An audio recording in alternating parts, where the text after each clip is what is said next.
Sérgio Roberto de Brito Pereira, servo de Deus, lá na Segunda Igreja Batista de Areias, no Recife, e que por muitos anos foi membro desta igreja, trabalhou muito aqui, e hoje está servindo ao Senhor juntamente com sua esposa, Neuza, lá no Recife, e trará a mensagem da palavra de Deus.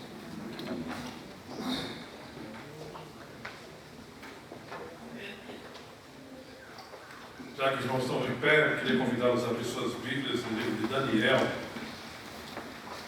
Daniel, capítulo 1, e versículo 8.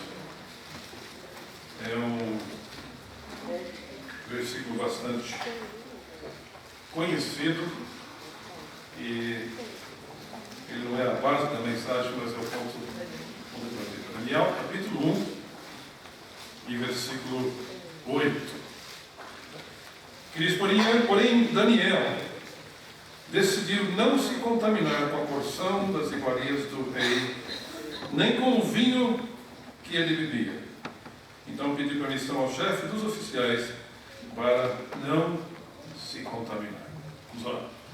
Nosso Deus, nosso Pai Celestial, como é gostoso estarmos de volta e temos a oportunidade de passarmos esses dias com esses queridos irmãos com os quais juntamente fomos abençoados tantas vezes, participamos de uma comunhão tão gostosa e vimos sua mão agindo em nosso meio, Senhor.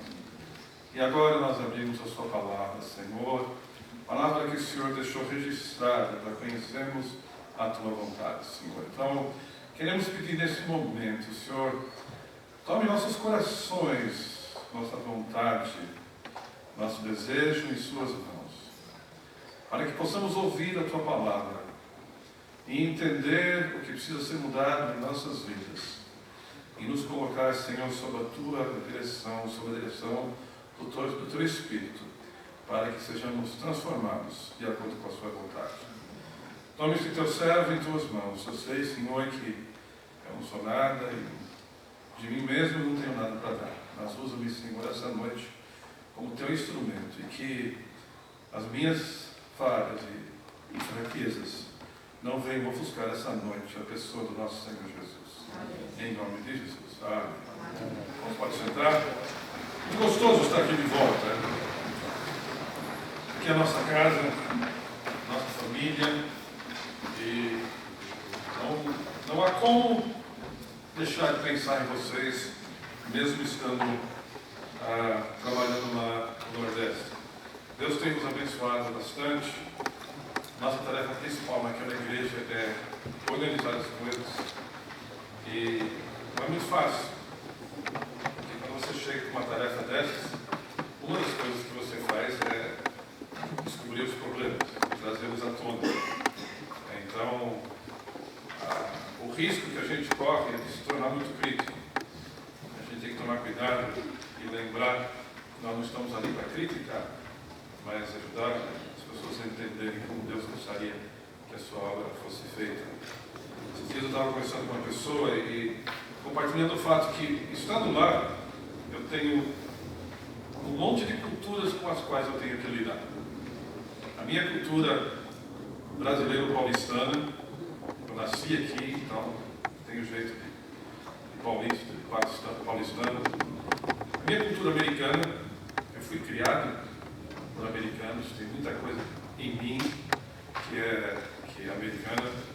Eu tenho que lidar com a cultura pernambucana, e acredito, gente, é diferente. Não é melhor, não é pior, não é isso, só é diferente.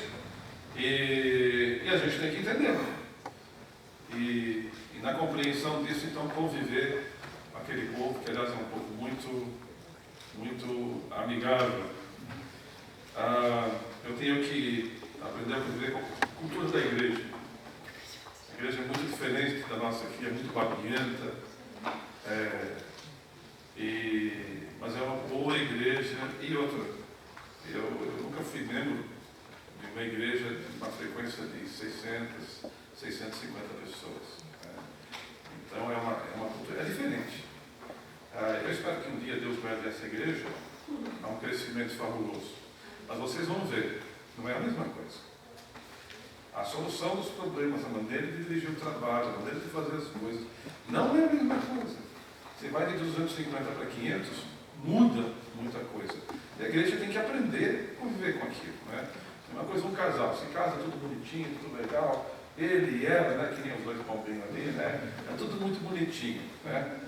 Mas quando começa a aparecer os intrusos, lá, né?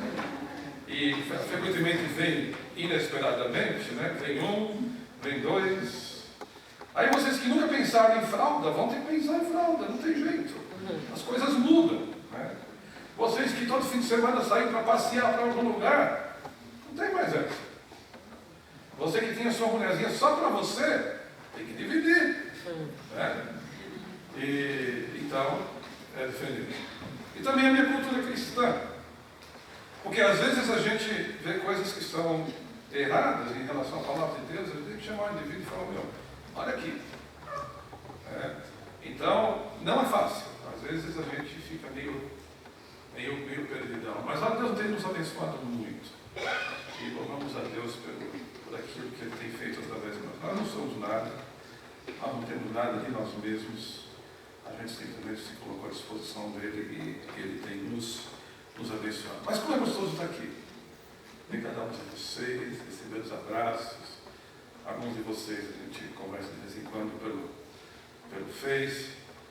Eu me propus, eu não gosto desse negócio de Facebook, Twitter, agora tem o WhatsApp e outras coisas.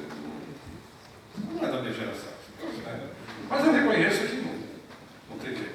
Esses dias alguém perguntou, você não tem um grupo no WhatsApp? Está aqui o meu número. Eu falei assim, eu ainda não entrei nessa aí não. Né? Mas eu me propus, alguns meses atrás, achar uma utilidade no Facebook para mim pessoalmente. Né? Aí comecei a colocar versículos. Eu percebi que vários amigos meus, não crentes, alguns que trabalhavam comigo na minha empresa, curtiam o que eu escrevia. E eu pensei, puxa, mas é que nem o etíope, né? Estava lendo a palavra de Deus e Filipe pergunta, você entende o que está lendo? Ele disse, como é que eu vou entender se alguém me explicar? Então eu passei a colocar o versículo e colocar algumas palavras depois. Eu geralmente faço isso de madrugada. E todo dia eu digo, Senhor, alguém precisa ouvir alguma coisa da sua palavra. Então fale comigo, coloque um versículo na minha mente, coloque palavras. E eu tenho me sentido abençoado na medida que pessoas têm respondido e mencionado quanto aquilo está sendo importante em suas vidas. E essa questão de relacionamentos, de família igreja, família de sangue, é muito importante em nossas vidas e sempre foi na história do mundo. Agora eu gostaria que vocês imaginassem, por exemplo, o pastor Paulo, a irmã Angelina, que ele tem aqueles 4 filhotinhos deles, né? Já não são filhotinhos. Imagina um dia um país inimigo chega e separa essa família. Larga a pastor Paulo e a irmã Angelina aqui e leva os 4 filhos, que são jovens. Jovens com todo um futuro à sua frente, capazes de fazer grandes coisas por um povo, por um país. E eles os levam embora. E deixam os pais aqui. E esse inimigo diz o seguinte, a Paulo e a Angelina, nós temos os seus filhos, eles estão conosco. Nós vamos deixar vocês aqui na sua terrinha, vivendo em paz. Mas se vocês criarem alguma encrenca, nós temos os seus filhos. E se vocês criarem uma encrenca, nós devolvemos os seus filhos numa caixa. E leva os filhos embora. E conta essa mesma história dos seus filhos. Dizem, meninos, olha, vocês vão ficar aqui agora na nossa terra, vocês vão servir o nosso povo, vocês vão viver segundo as nossas regras. E se vocês saírem da linha, nós sabemos onde os seus pais estão. A vida deles depende de como vocês vão se comportar aqui. A situação que Daniel vivia era parecida com essa. Ele havia sido levado a uma terra inimiga. Seus pais ficaram para trás. E ele estava indo para um povo de uma língua que ele não conhecia. Costumes que ele não conhecia. Deixando para trás os seus pais, que ele nunca mais veria, mas cujas vidas dependiam dele. As histórias bíblicas frequentemente chegam a nós de uma forma muito romântica. Mas se a gente for parar para entender a realidade daquilo que as pessoas passavam, nós vamos ver que a coisa não é tão romântica assim. Às vezes eu vejo pessoas desistindo da igreja, desistindo de Deus, por coisas tão pequenas. Daniel poderia e teria o direito, humanamente falando, de rejeitar Deus, porque ele servia esse Deus, que era um Deus forte, um Deus poderoso, um Deus que já demonstrara poder livrar o seu povo de qualquer situação, mas naquela situação em particular Deus não tinha livrado. E ele poderia, humanamente falando, ter rejeitado Deus, ter rejeitado toda a sua crença, deixado para trás tudo que ele tinha aprendido. E dizer, bom, já que eu estou aqui nessa terra, eu vou viver do jeito que esse povo aqui vive. Mas nós vemos aqui nesse versículo, que chegando lá, Daniel botou uma coisa na cabeça. E ele disse, eu não vou deixar que esse povo me contamine. Eu vou viver de acordo com os princípios que eu aprendi do meu Senhor. Há um tempo atrás, havia uma jovem na nossa igreja lá em Recife. Ela se converteu, começou a se envolver com as coisas da igreja, estava sendo preparada para ser batizada. Um domingo ela me procurou, depois de uma mensagem que eu tinha pregado, disse, pastor, como eu gosto de ouvir o irmão sempre fala ao meu coração. Naquela semana o grupo da igreja ia fazer um culto numa praça. E essa menina, junto com alguns outros adolescentes, tinha 15, 16 anos, começou a ir em direção à praça onde seria o culto. Passou em frente ao supermercado, estava acontecendo um assalto. Quando ele olhou, interessante, um dos assaltantes era alguém que ela conhecia. E ele não pensou duas vezes. Apontou a arma, atirou. E ela se foi. Quando fizemos o culto fúnebre, a mãe dela, recém-convertida, estava sentada no primeiro banco, no caixão ali, triste, com certeza. Lágrimas caíam pelo seu rosto. Mas alguns de seus familiares, não crentes, chegaram para ela e disseram, está vendo?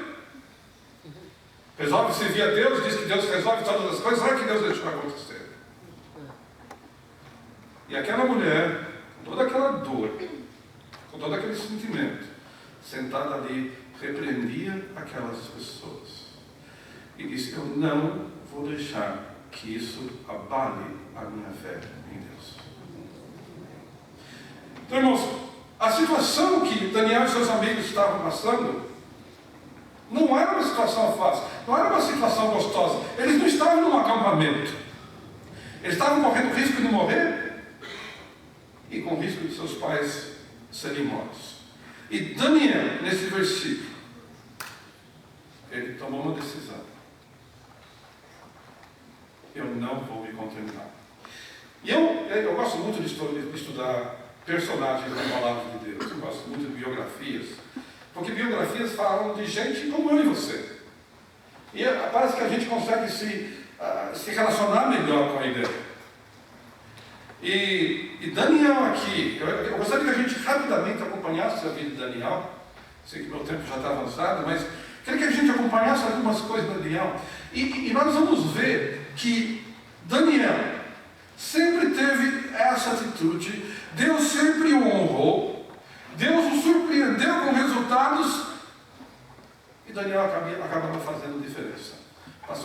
de manhã, na classe falou sobre a importância de fazermos diferença. No capítulo 1 de Daniel, nós o vemos aqui tomando essa decisão. E a gente vê que Deus honrou. Veja o versículo 9. Deus concedeu a Daniel misericórdia e compreensão da parte dos oficiais. E versículo 15, passados 10 dias, a aparência deles era melhor e eles estavam mais nutridos do que todos os jovens que comiam das iguarias do rei. Então veja bem, Daniel percebeu que aquela alimentação que estava lhe servindo era contra os princípios que Deus estava estabelecendo. E ele disse: Senhor, eu vou cumprir a sua vontade, custe o que custar. E Deus lhe deu sabedoria, ele conversou com quem de direito, conseguiu uma mudança na sua alimentação. E o resultado foi que Deus o honrou. E o resultado no seu corpo e no corpo dos seus amigos era superior a de todos os outros. Ele fez diferença. Veja o versículo 20. E o rei achou-os 10 vezes mais instruídos do que todos os magos e adivinhos que havia em todo o seu reino, em toda a matéria de sabedoria e discernimento sobre a qual lhes perguntou. Alguns teólogos entendem que o versículo diz aqui, diz exatamente isso, mas sempre que o rei os consultava, ele os via assim. Não foi só um momento. Então veja bem, era muito mais fácil entrar na onda daquele povo. Mas aqueles 4 jovens disseram: não, nós não vamos nos contaminar. No capítulo 2, tem aquela história do rei que teve um sonho que o perturbou muito. E ele queria entender aquele sonho. Mas a gente percebe que esse rei aqui era inteligente. Porque se eu contar para você uma historinha bonitinha que eu vi, eu sonhei de uma ovelhinha pulando uma cerca e depois comendo um capim e depois perdendo a lama, você ia me dar alguma explicação. Mas se você contar a história, eles vão inventar uma resposta. Então, se eles me revelarem o sonho, eu sei que realmente eles entendem da coisa. E é claro que eles não conseguiram fazer. Veja os versículos 17 e 18 do capítulo 2. Diz aqui: então Daniel voltou para casa e contou o caso a seus companheiros Ananias, Misael e Azarias, para que lhe disse: misericórdia ao Deus do céu sobre aquele mistério, a fim de que Daniel e seus companheiros não fossem mortos juntamente com os outros sábios da Babilônia. Eles faziam parte do grupo e eles iam morrer. Mas o que Daniel fez? Ele procurou Deus. E, de acordo com os versículos que a gente leu, nós vemos que ele chamou seus amigos, se ajoelhou ali. O que diz o versículo 19? Então o mistério foi revelado a Daniel numa visão de noite. E ele louvou Deus do céu. Deus honra Daniel mais uma vez pela sua fidelidade perante ele.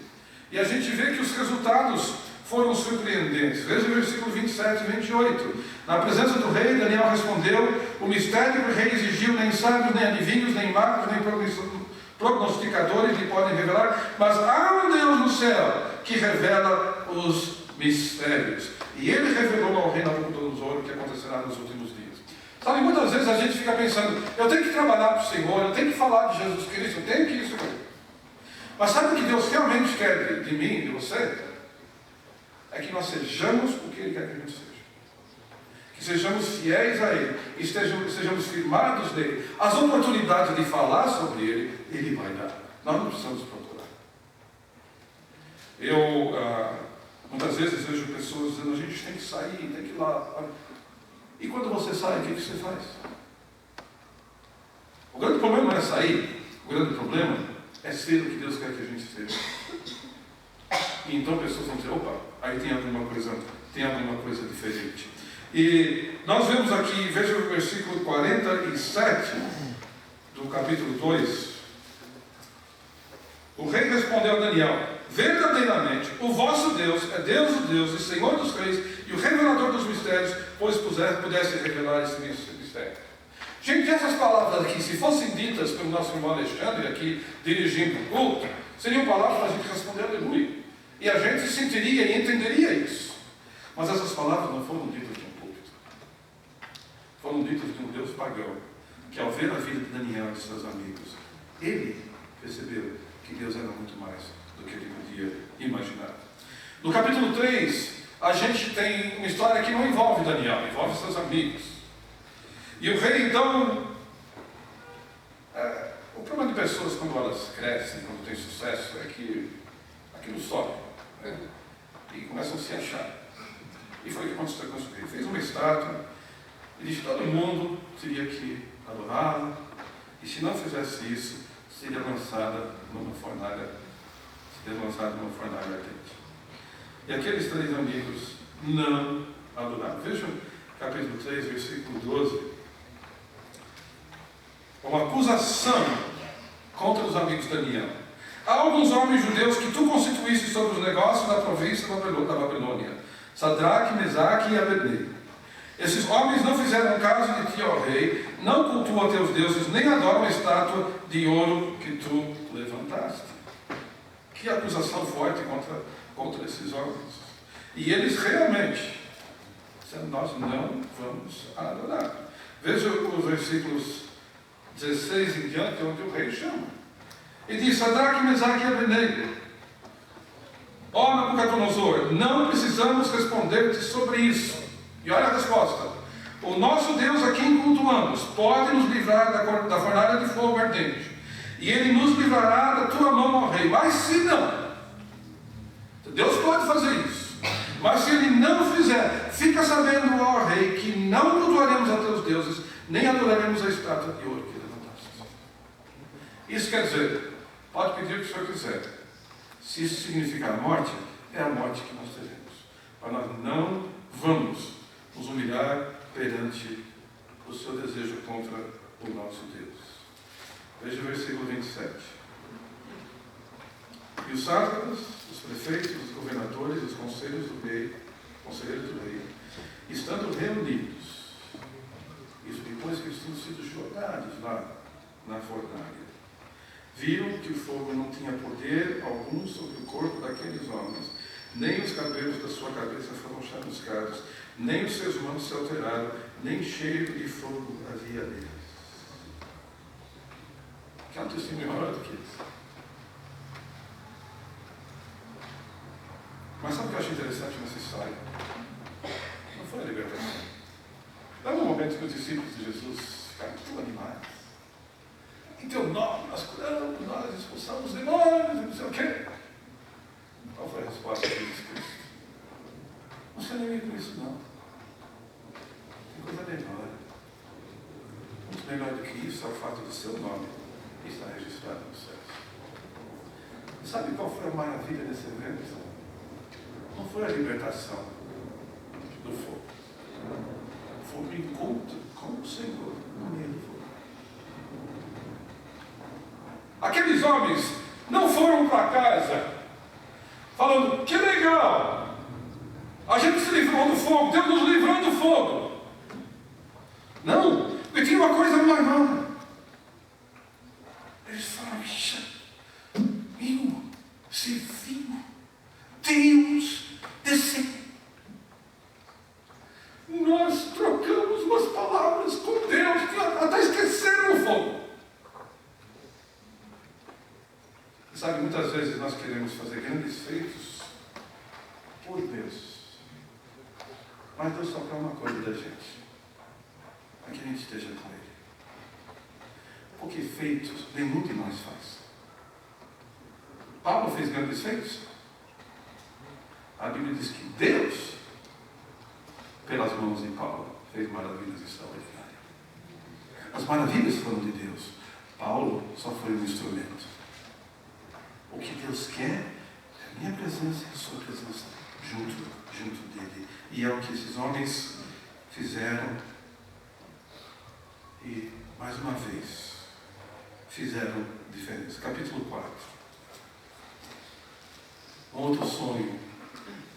E aqui Deus querendo falar com um pagão. Sabe, vamos pensar que Deus muitas vezes quer mexer com governadores, quer mexer com líderes. E Deus queria chamar a atenção desse rei. Dizer, meu, tudo bem, você Você é um rei poderoso, rico, mas fui eu que te dei isso. Eu sei que você não acredita em mim. Aí não esqueça, fui eu que te dei isso. E Daniel, nessa situação, ele confrontou o rei. E disse, olha, meu conselho é que você tome cuidado, tem direito de sua vida. Mas sabe como é? Você ouve aqui, fica aqui um tempinho e sai por aqui. E um dia ele sobe, deve ter sido maravilhoso ver aquele palácio, né? Uma das grandes belezas da antiguidade. Olha só o que eu fiz. Naquele momento, a profecia que Daniel havia anunciado a ele se cumpriu. Ele passou a viver como um animal. Até que Deus resolveu trazê-lo de volta. E quando ele voltou com a atitude, eu aprendi. Veja o versículo 34 do capítulo 4. Mas ao fim daqueles dias, eu, Nabucodonosor, levantei os olhos ao céu, e voltou a mim o meu entendimento. E eu bendice o Altíssimo, e louvei e glorifiquei ao que vive para sempre. Porque o seu domínio é um domínio eterno, e o seu reino é de geração em geração. E fala mais sobre Deus. Qual de nós poderia convencer um rei a dizer essas palavras?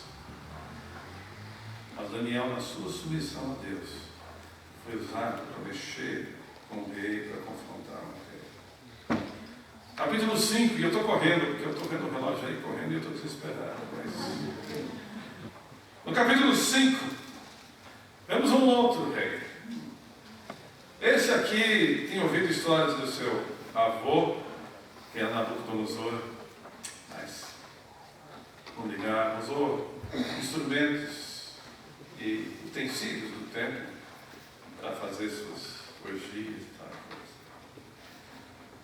E um dia Deus resolve descer e terminar tudo aquilo. Eu não sei exatamente o que Daniel estava fazendo, mas Daniel é chamado para confrontar esse rei.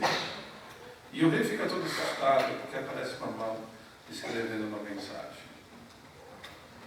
E Daniel chega e interpreta a mensagem para o rei. Há uma diferença entre esse rei e todos os outros. Todos os outros exaltam a Deus no final de sua experiência. Esse rei exalta Daniel. E oferece uma posição, mas Deus não significa nada para ele. Infelizmente, irmãos, isso é uma coisa que a gente enfrenta na vida. Às vezes a gente testemunha, fala de Jesus Cristo e a pessoa não quer saber. E foi esse no caso. Mas ele fez diferença naquele reino. E sabe onde eu acho que ele mais fez diferença? Foi no fato de que, naquela noite, aquele reino foi atacado, conquistado por um outro reino. E quando a gente chega no outro reino, Daniel está lá, no altíssimo posto. Aliás, Daniel é uma das figuras da história que é diferente de qualquer outra que a gente tenha visto. Ele passou por vários reinos e sempre por cima. Isso não é normal, gente. Quando se conquistava uma nação, todos os líderes eram mortos. Ele não quer os líderes daquela nação, vão nos atrapalhar. Mas Daniel, a gente passou de nação para nação e sempre lá no topo. E sempre confiando em Deus. Capítulo 6, talvez seja uma das histórias mais conhecidas sobre Daniel. E deixa-me dizer uma coisa sobre esse momento aqui. Eu não sei vocês, os mais antigos, como o pastor e outros aí, devem se lembrar que na escola dominical a gente tinha aquele desenho do menino Daniel entre os leões, aquele jovem Daniel no meio dos leões. Problema? Daniel tinha mais de 80 anos. Ele estava na cova dos leões. Lembra que ele chegou bem jovem, adolescente, na Babilônia. E ele foi crescendo e envelhecendo no caminho de Deus. E sempre lá em cima. E aos 80 anos, a gente pensa que eu estou com 40, 50 anos, eu cheguei lá, já aprendi o que eu tinha que aprender. Não. Isso é uma coisa que eu sinto às vezes ainda na igreja lá em Pernambuco. A gente não sabe toda a história da igreja, não acompanhou tudo. Mas que cada curva que eu faço aparece uma coisa nova que eu não sabia. Mas sabia que na vida cristã também é assim. Deus sempre tem mais alguma coisa para nos ensinar. Né? E aqui Daniel, mais de 80 anos, amado pelo rei. O rei gostava muito de Daniel. Gostava tanto de Daniel, que ele tinha lá um grupo de líderes no seu país, e ele queria fazer com que Daniel fosse o líder dos líderes. Ele seria o número 2 no império. Mas você sabe, nessas horas sempre tem inimigos. E a turma tentou, eles tinham lá seus investigadores, descobrir alguma coisa da qual pudessem acusar Daniel. E eles tentavam e não conseguiam. Tudo Daniel fazia certinho. Aí ele concluiu o seguinte: só tem um jeito de destruir esse camarada. É mexer com a religião dele, é mexer com o Deus dele. Porque não tem outro jeito. Esse cara é bom demais. Mas ele não pode ser nosso chefe. Então, todo mundo tem seu lado fraco, né? E chegaram lá para o rei. Ó rei, vive eternamente. O senhor é um rei tão fantástico, tão maravilhoso. A gente não consegue lembrar na história desse rei, de um rei tão legal para o senhor. A gente vive em paz, a gente é feliz nessa nação por causa do Senhor. E a gente começa a inchar, né? Isso aqui não é inchaço não, tá? É gordura mesmo, tá? Irmãos, tem que estar. A gente fala para todo mundo durante um certo período, só orar ao Senhor, só fazer preces ao Senhor. Isso vai ajudar o teu povo a te apreciar mais. E ele inchando, Começou que nem o Jeff, acabou comigo aqui. E foi feito o decreto. E aqueles homens fizeram um culto de ação de graças pela decisão do rei, né? Agora temos. E eles foram lá. E onde que eles acharam Daniel? Orando. Agora deixa eu dizer uma coisa. Daniel não foi orar para desafiar aqueles homens. Ele foi orar porque ele sempre fazia isso.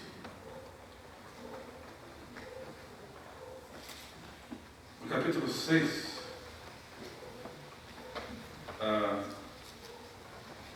versículo 11.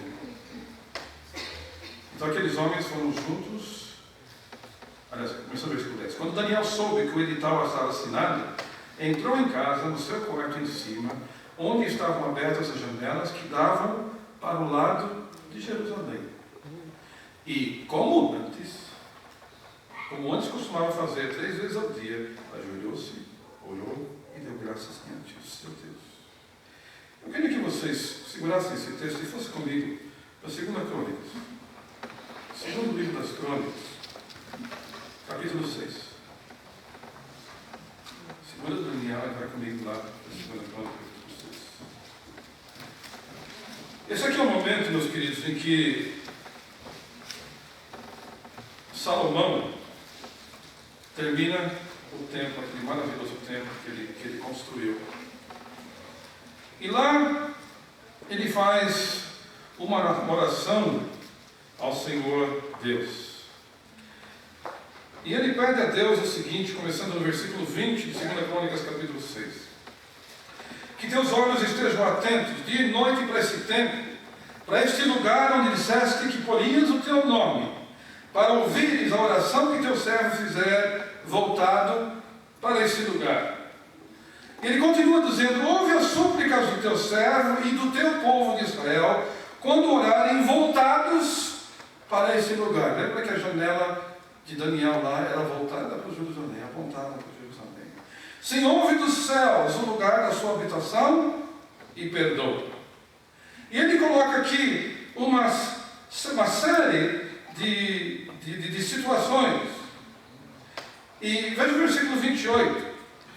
Se houver fome ou praga na terra, Se houver seca ou ferrugem, gafanhotos ou lagarta, se o seu inimigo o cercar nas suas cidades, seja qual for a praga ou doença que houver, toda oração e súplica que qualquer indivíduo ou todo o teu povo Israel fizer, conhecendo cada um a sua praga e a sua dor, e estendendo as suas mãos para esse templo, ouve então no céu, Senhor, lugar da tua habitação, perdoa, retribui a cada um conforme o seu procedimento. Só tu conheces a oração dos filhos dos homens. E no versículo 34, quando o teu povo sair à guerra contra os seus inimigos, seja for o caminho pelo qual os enviares, e orarem a ti, voltados para essa cidade que escolheste, e para o tempo que edifiquei em teu nome, ouve então do céu a sua oração e a tua súplica e defende a sua causa. Quando pecarem contra ti, e essa era a situação do povo de Israel naquele momento na vida de Daniel. Quando pecarem contra ti, pois não há homem que não peque, e tu te indignares contra eles, e os entregares ao inimigo, de modo que os levem em cativeiro para alguma terra longínqua ou próxima, se caírem em si na terra para onde forem levados em cativeiro, e se converterem e te suplicarem na terra do seu cativeiro, dizendo: pecamos, nos desviamos e agimos com maldade, se voltarem a ti de todo o coração e de toda a alma, na terra do seu cativeiro, a que os tenham levado cativos, e orarem voltados para a sua terra, que deste a seus pais, para a cidade que escolheste, e para o templo que edifiquei ao teu nome, ouve então do céu, lugar da tua habitação, a sua oração e as suas súplicas, defende a sua causa, e perdoa o teu povo que tiver pecado contra ti. Ó meu Deus, estejam agora os teus olhos abertos e os teus ouvidos atentos ao coração que se fizeres. Daniel sabia da oração de Salomão. E por causa daquela oração, todos os dias, 3 vezes ao dia, ele se punha naquela janela, em direção a Jerusalém, dizendo: Senhor, nós pecamos, eu e o meu povo, e por isso estamos nessa situação. Mas meu Pai, meu Deus, tem misericórdia de nós, e nos devolve o nosso reino, e nos devolve ao nosso reino. Não foi uma coisa que Daniel inventou naquele momento, era a vida dele, se colocar perante o seu Senhor. E ele não ia deixar de fazer aquilo, ele não ia deixar de pedir ao Senhor libertação, por causa de uns poucos idiotas que achavam que eram melhores até do que Deus. E a gente conhece a história. Quando o rei percebeu que tinha sido enganado, ele se entristeceu muito e tentou libertar Daniel daquela situação. Mas por causa das leis do seu próprio reino, ele não pôde fazer nada. E teve que jogar Daniel naquela cova. A gente pensa que Deus se revelou no final dessa história. Mas a gente percebe, ao ler essa história, que Deus já vinha se revelando através de Daniel. Porque o rei disse: olha, eu vou fazer o que eu tenho que fazer, Daniel, mas o teu Deus é capaz de te livrar. E Daniel foi jogado naquela cova. E naquela noite, Daniel dormiu. Mas acho que o resto do reino não. O rei certamente não dormiu. E aqueles homens ficaram preocupados, porque quando Daniel foi lançado ali, ele não viu barulho nenhum. E na manhã seguinte, o rei se levanta e vai lá. E clama: Daniel, o teu Deus, a quem você serve tão fielmente, te livrou. E Daniel disse: ainda estou aqui. Ainda estou aqui. E o rei, então, com alegria, tirou de lá. E a gente sabe que todos os que planejaram isso foram lançados ali, e antes de atingir o chão, já tinham sido devorados por aquelas feras. Daniel fez diferença em meio às circunstâncias que não lhe eram favoráveis. Aliás, uma coisa que eu tenho pregado muito ultimamente, que eu tenho ouvido muito essa história de que tudo de aparente mal que acontece, a gente atribui a Satanás. Senhor, nos liberta disso, nos liberta daquilo. Deus, não seja gente cuidado. muitas vezes nós estamos rejeitando a exata coisa que Deus está nos usando, para nos lapidar. Estude todas as histórias das dores e dificuldades dos servos de Deus. Se você perguntasse para ele, você gostaria de voltar a viver sem aquilo? Não seria vida, pois foi naquelas circunstâncias que a gente enxergou Deus.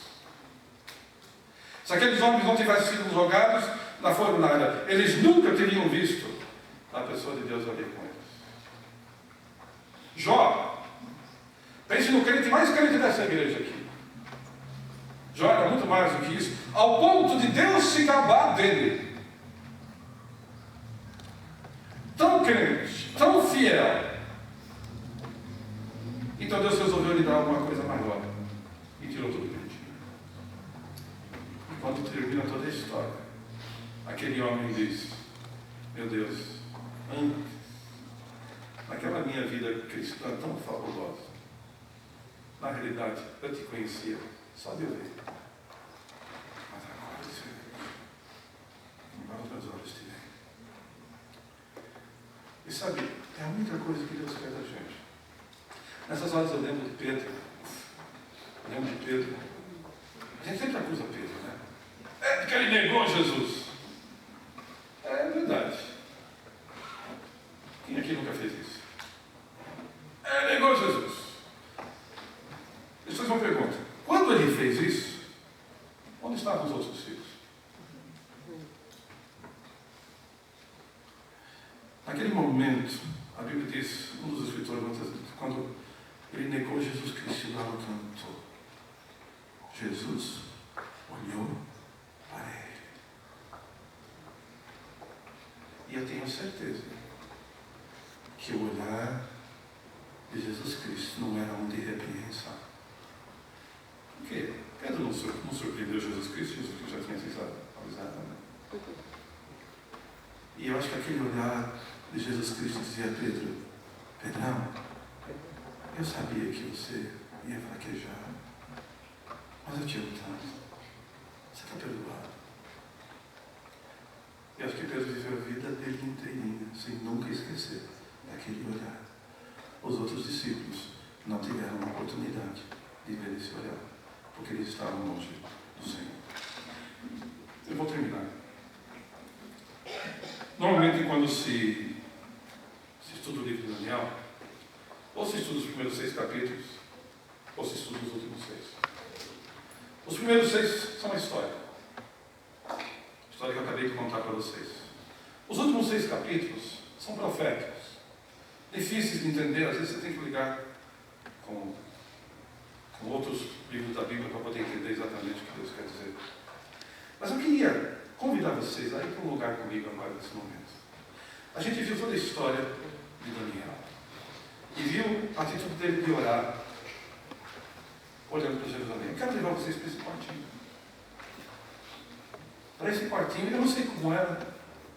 Certamente devia ser uma parte importante do palácio, porque ele era uma pessoa importante. Mas era um cantinho dele. Um canto muito precioso para ele, onde 3 vezes ao dia ele conversava com o seu Deus, ele tinha comunhão com o seu Deus, ele buscava se aproximar do seu Deus, ele pedia perdão ao seu Deus pelos erros cometidos, ele pedia sabedoria ao seu Deus. Foi naquele quartinho, provavelmente, que ele pediu a Deus que lhe revelasse os sonhos dos reis. Foi naquele quartinho que ele derramou lágrimas pela sua família, que ele não sabia se estava vivo ainda, mas ele derramou lágrimas provavelmente pelos seus pais, por amigos que ele deixou em sua terra, que ele nunca mais viu. Derramou lágrimas pelo seu povo, que ainda estava sujeito a uma outra nação, pedindo a Deus que libertasse e levasse de volta. Certamente era um chão manchado. Não havia os detergentes, os desinfetantes que nós temos hoje. Talvez ele tivesse ali uma almofadinha onde ele achou se ajoelhasse, eu não sei. Mas o que eu sei é que lá, gente, era o lugarzinho em que ele se encontrava com Deus. Veja o capítulo 9 de Daniel. Capítulo 9 e versículo 3. Ele está nesse quarto. especiais para ele. Diz aqui o versículo 3: então voltei o rosto ao Senhor para buscá-lo com oração e súplicas, com jejum, com pano de saco e cinzas. Olhei ao Senhor meu Deus, confessando, disse: ó Senhor, Deus grande e temível, que guarda as alianças e misericórdia para os que te amam e guarda os teus mandamentos. Nós pecamos, nós praticamos o mal, nós agimos com impiedade, e assim vai a oração dele. Vamos pular para o versículo 20. Diz aqui: enquanto eu estava ainda falando e orando, confessando o meu pecado e o pecado do meu povo Israel, e lançando a minha súplica diante da face do Senhor meu Deus, pelo monte santo do meu Deus, enquanto eu estava ainda falando na oração, Gabriel, o homem que eu tinha visto na minha visão anterior, veio voando rapidamente, tocou-me na hora do sacrifício da tarde. Diz no versículo 22, ele me instruiu e falou comigo: Daniel, vim agora para te dar sabedoria e entendimento. No princípio das tuas súplicas, isto é, quando você começou a orar, veio a ordem, saiu a ordem, e eu vim para te declarar: pois és muito amado. Eu só quero ouvir uma coisa do meu Deus, é dizer para mim: Sérgio, você é muito amado. Tem um pouco em casamento, às vezes surgem problemas, dificuldades financeiras, doenças. Mulheres, principalmente. Vocês sabem que o que importa para vocês é ter a certeza de que aquele homem ainda tem as mesmas intenções com você, ainda te ama como a pessoa mais preciosa desse planeta. E se você tiver certeza disso, mulher, eu sei que vocês fazem qualquer coisa para ajudar o seu marido, não importa qual seja a situação. E sabe, gente, o que Deus quer comigo e você não é grandes realizações. Ele só quer a gente. Só quer a gente. E Ele quer poder olhar para mim e para você e dizer: meu, você é muito amado. Sabe o que Deus está dizendo? Daniel, eu adoro quando você vem aqui 3 vezes por dia conversar comigo. É tão gostoso. E por isso eu te amo mais ainda. Você é muito amado. Eu poderia continuar. Ele repete isso, se continuar nesses capítulos, por mais 2 vezes, dizendo: Daniel, você é muito amado. E essa noite, o que eu quero deixar para os irmãos é o seguinte: se nós simplesmente permanecemos em Deus, nós temos tudo sobre a videira muito lindo e fala sobre isso. Se nós simplesmente permanecemos em Deus, Ele vai fazer através de nós tudo o que Ele quer. A gente não precisa se esforçar, não precisa se matar, principalmente a gente precisa simplesmente estar na mão dele. E hoje à noite, eu não quero chamar ninguém para trabalhar. Eu não quero chamar ninguém para fazer, para realizar. Eu só gostaria de convidar a estar no Senhor. Lá no Face o pessoal vai curtindo as coisas. Quer dizer, eu gostei disso. Curta a Deus. Aprecie a presença de Deus. Passe tempo com Ele. Dia e noite. Compartilhe tudo com Ele. É só o que Ele quer. Os resultados Ele produz. E sabe, nesse relacionamento, nós vamos ouvir de Deus: você é muito amado. Deixa eu terminar, só lendo um texto em Tiago. Tiago, capítulo 4, versículos 7 a 10. Assim, sujeitai-vos a Deus, mas resisti ao diabo, e ele fugirá de vós. Achegai-vos a Deus, e ele se achegará a vós. Pecadores, limpai as mãos, e vós que sois vacilantes, purificai vosso coração. Entristecei-vos, lamentai e chorai, que o vosso riso se transforme em lamento e a vossa alegria em tristeza. Humilhai-vos diante do Senhor, e Ele vos exaltará, Ele vos levantará, Ele vos fará ficar em pé. Por que Daniel pode passar de reino para reino, sempre em pé? porque ele estava sempre de joelhos ao lado do seu Deus. Que Deus os abençoe.